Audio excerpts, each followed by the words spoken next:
తహసీల్దార్ కార్యాలయం ముందు రోడ్డు మీద రాస్తారోకో నిర్వహించింది భాతా రంపాలరాజు కుటుంబం.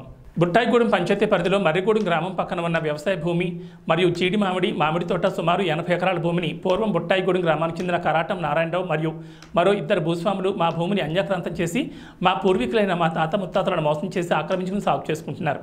ఈ రోజుకి 4వ తరం వారైన మేము భాషా రంపాలరాజు కుటుంబం ఎస్డీసీ కోర్టు నుండి జిల్లా కోర్టు మరియు హైకోర్టు వరకు అన్ని హక్కులు పొంది 2002 తర్వాత 2006లో కొంత భూమి కోర్టు జడ్జిమెంట్ ఆధారంగా ఆనాడు ఉన్న తహసీల్దార్ కార్యాలయం వారు మాకు భూమి అప్పగించినారు.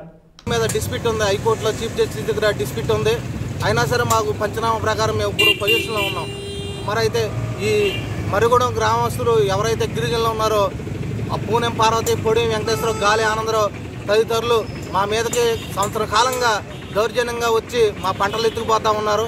మేము అనేక మార్లు కేసులు పెట్టినా సరే ఇప్పటి వరకు ఎఫ్ఐఆర్లు కట్టారు, కానీ వాళ్ళు ఇప్పటి వరకు అరెస్టులు చేయలేదు.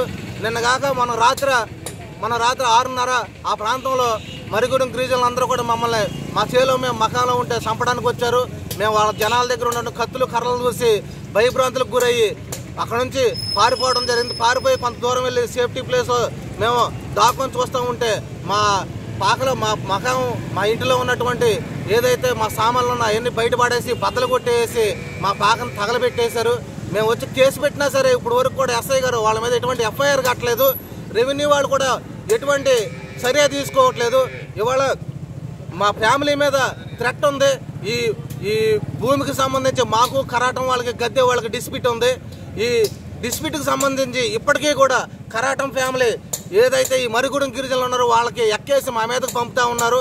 రికమెండేషన్లు కూడా కరాటం గౌరీ అని చెప్పి కరాటం నారాయణరావు గారి కోడలో ఆవిడ రికమెండేషన్ చేసి మమ్మల్ని చంపేయమని చెప్పి ఈ మర్రిగూడెం గ్రామస్తులకు సుపారీ ఇస్తూ ఉంది.